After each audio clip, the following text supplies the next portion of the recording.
any artist. Word. So Mac, what we're gonna do is, like I said, man, you the YG right here on this set. So we want to get your top 5 albums of the year, and you could run them down, and then your top 3 artists. In 2015? Yeah, 2015. Let's see. My number 5 would have to be Black Market by Rick Ross. Number 4, 90059 J-Rock. Okay. Number 3, Joey Badass Before the Money. Number 2, Kendrick's To Pimp a Butterfly. And number 1, the documentary 2. Bang! With a bullet. Number 1. Nice. Yeah, that Joy Badass joint was definitely solid. Yeah. What about your top 3 artists For just in general, or for 2015? I guess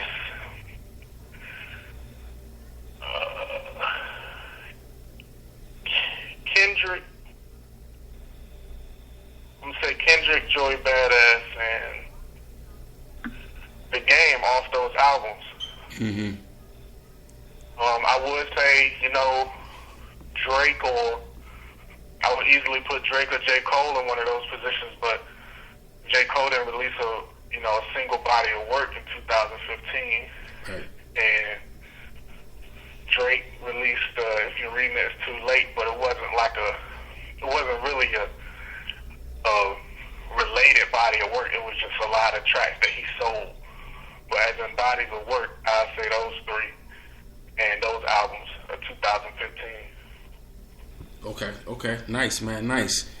So I'm gonna put you on the spot, man. Who's the worst rapper since 2015? Who let you win? Who's the worst rapper of 2015? Oh man, that's getting the spotlight, or just in general. Man, I would.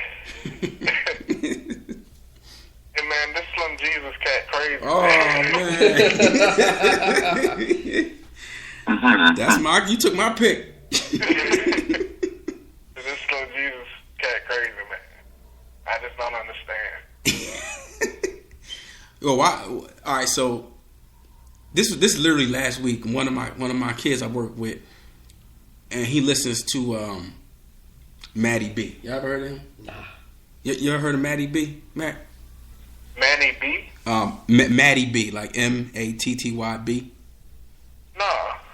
All right, he's basically like a miniature Justin Bieber, but he raps. Oh, man. And whatever. He talk about stuff he do, like going to the mall and buying Jordan. I don't know. So he's 13. The kid I work with. That's like he really likes him, but he likes Slim Jesus also. And what I was telling him was, and I mean, we can all say on this podcast, we're hip hop snobs. Yeah. I mean, let's just be honest. You know what I mean? Would you agree, Armand?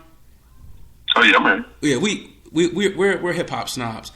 So the thing I was explaining to him was, I'm actually okay with Matty B, because he just talking about, like, I skateboard, I go to the mall, I pick up chicks. But Slim Jesus, man, it's like, I don't know, man. Like, you talking about some other stuff. Yeah. He like the Dalmatians on that movie. Yeah. You think he's like Triple OG status? On Brown Sugar, right? Yep. Yeah, like that stuff, bro. If you're not really doing that, then that's not. Yeah, you be held accountable for that. Oh yeah. Crazy, man. He got the mic snatched from him, man. That's a violation. You ever seen that? Yeah, he was in Canada. That. Some dude like jumped on stage, just grabbed the mic, and just dropped it. Like, oh man, and see that's the thing. Where's he from? Cincinnati? He's I think Cincinnati, Ohio. Yeah. Okay, that's fine. When you're in your town, okay, but you got a tour. with that music. Yeah. You know what I'm saying? And I'm not surprised that stuff happened to him. You're not going to the DMV. You're not going to Philly. You're not going to Atlanta, Houston. With they're not going to receive that well. Nah. You know what I mean? But yeah, man. If Mac, I appreciate the small cameo that you giving for us, man. Let the people know where to check you out, man, on your on your SoundCloud or social media or whatever. Oh yeah, you can get me on SoundCloud.com/Malcapo, MALCAPO, and you can get me on Twitter with the same name, MALCAPO.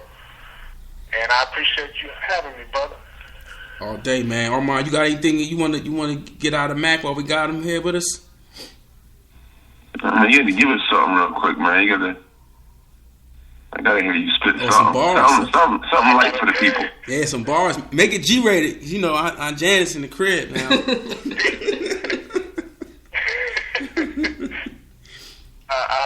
spit a little something from the little Fire Squad mix I got coming out. Okay. If they ask about Katana, niggas be like, son nice, I breathe heat. My middle name should be Sunlight. Forget the police, every gangster should have gun rights. Thinking like Nas gave me this one mic. And you have to wait for the track to come out after that.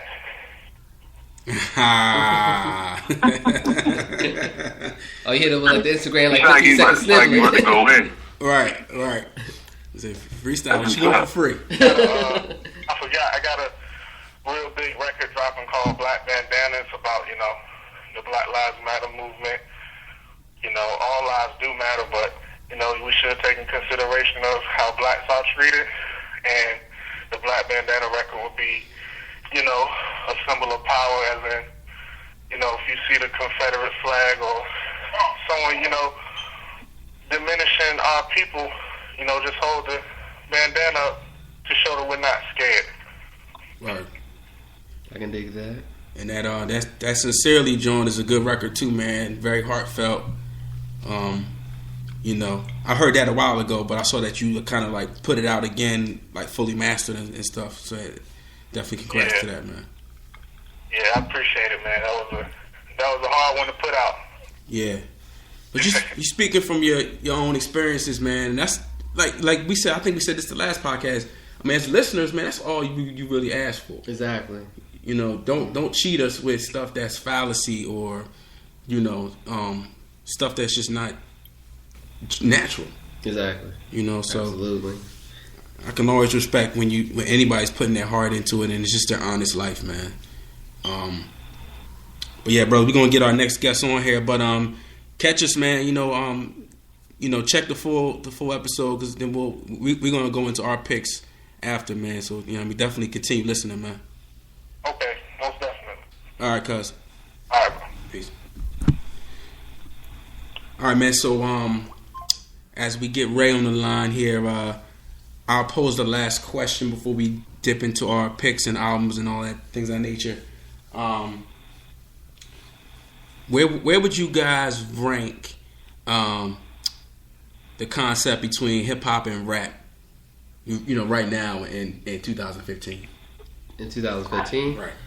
Well, it goes back to the whole thing we're being snobs in the sense that when I'm looking at hip hop, I'm looking at hip hop as a full culture. So rap being one of the elements of hip hop, and it's funny that you mentioned that because somebody was wondering what's the difference between hip hop, what's the difference rap, and I remember growing up, I'm like, well, it's one and the same because that's the element. Look at it today, to me, hip hop is more so almost how we had the rapper and MC right. Breakdown.